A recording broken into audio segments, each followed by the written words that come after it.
Hello and welcome to Season Ticket. This is a World Cup review show with a twist. Basically, me and 4 friends are going to show you, if you all put £20 in to make it £100, how you can enjoy what is the greatest World Cup in recent memory with £100 to spend on food and cuisine, as well as talking about the antics that have led up over the past month. So if you want to join me, I'll show you to our panel.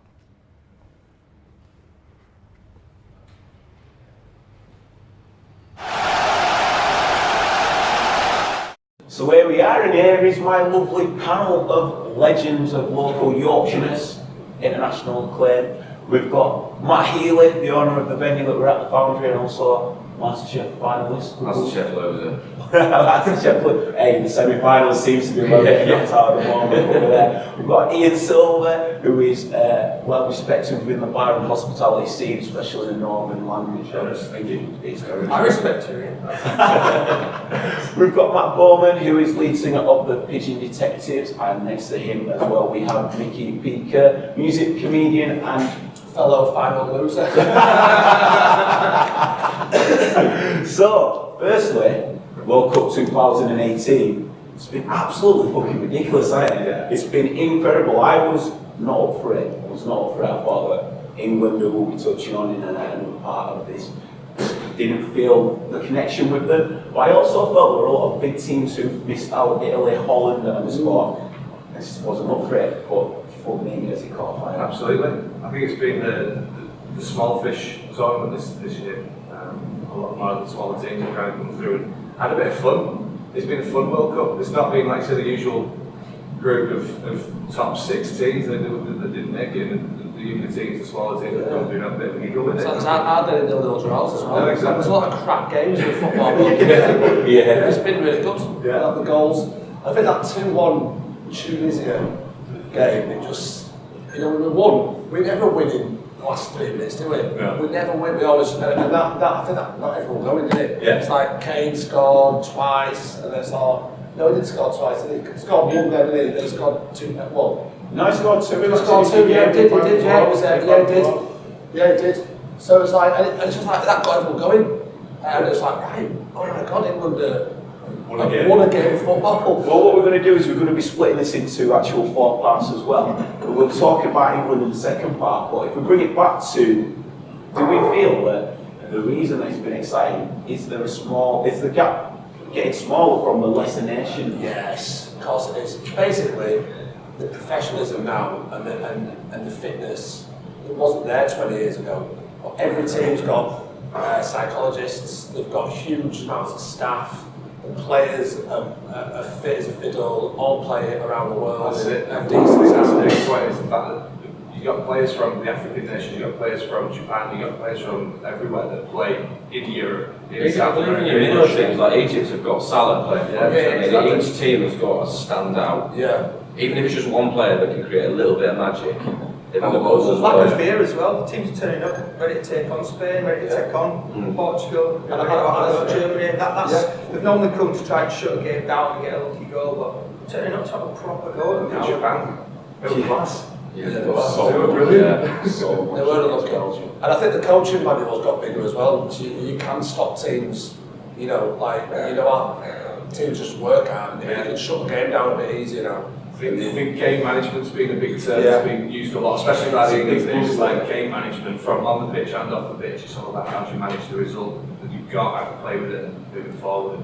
Do you, for each of you, is there a particular game that sticks out? Because for me, what I feel the game that actually stuck out was when I got super excited. I know you went to Spain, Portugal, but you expected that was going to be a class game. But Serbia, Switzerland, Switzerland, I was hooked. I didn't watch that game. Hey, it was like literally Serbia 1-0 and then Xhaka, Arsenal, doing that for the Balkans, you know what I'm saying? Like, Yeah. He bagged the world in and then Shakira came through on goal. Yeah. Unbelievable. And from then I was in EG. The Spain Portugal, I know you said it was an obvious one, but that set the tone, right? Because they're going to have a go at each other. It's like England, Scotland, there's a proper rivalry. It set the tone for the tournament, and you want to see the best players do well. And for me, Ronaldo working off Spanish defence repeatedly, showing he's the best player in the world. And that was so crazy because I remember watching it and he looked directly down the camera. And obviously he was in the zone, but the camera just caught this look, and I thought, the pressure's got to him. And then someone else said,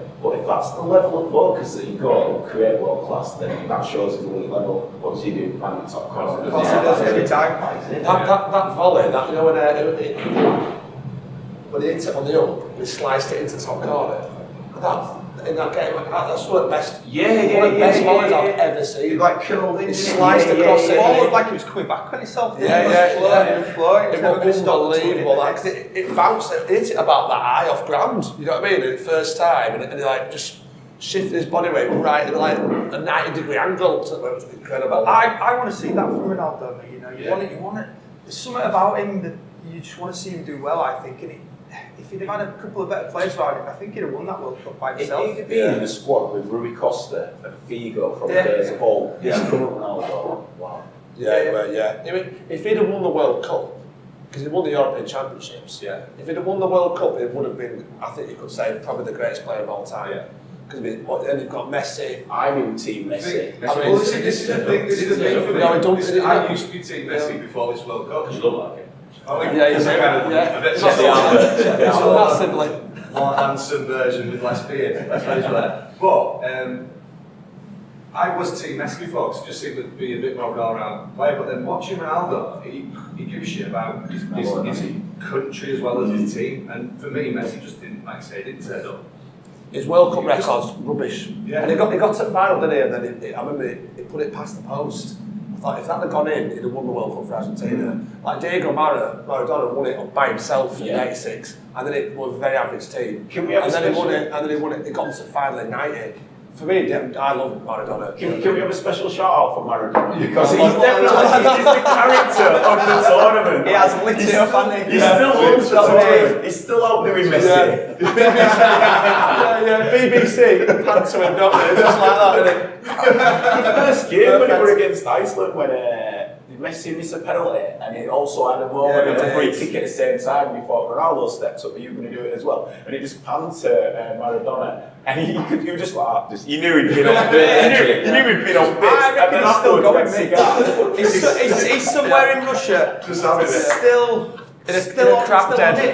From that last Argentina game. Surrounded by prostitutes. Exactly. And if he isn't, I'm disappointed in him. It will be. So before we round off this first part, because then after this we're going to be actually covering how England did and the journey they did, but would we like to give special shout outs to, we've called out Ronaldo, we've sort of, a couple of people mentioned their games of tournament. Is there any other things that have stood out in this World Cup? Any players, any moments? Mbappe's a 19-year-old coming into a World Cup and bossing it. Like he has done. And he's that flicky did So fast. So It was fast. nuts. Filthy. That little. And Paul Jansen as well, just because. Just because he's leads. Yeah, and I will say this actually.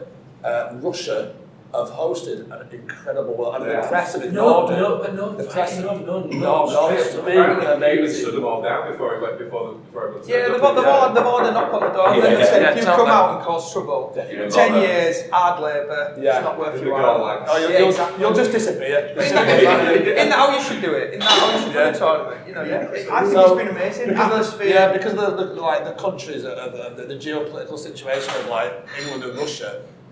Every time there's a good World Cup, it's always the fact how great that they've done, but no one's mentioned it. So Russia, what a host nation! Yeah. I mean, they might be poisoning people in the street, but they can host a football game. That's important for me. Yeah, they've done well. Yeah, they have done well. Like they've put themselves on in a good position there to rip us all off for our gas and oil. I think that's an amazing place to sign off. So basically, that is the first part of Season Ticket. Join us for the next part where we're going to be discussing the journey of England, the trials, the tribulations, and just what it coming on means. See you in the next.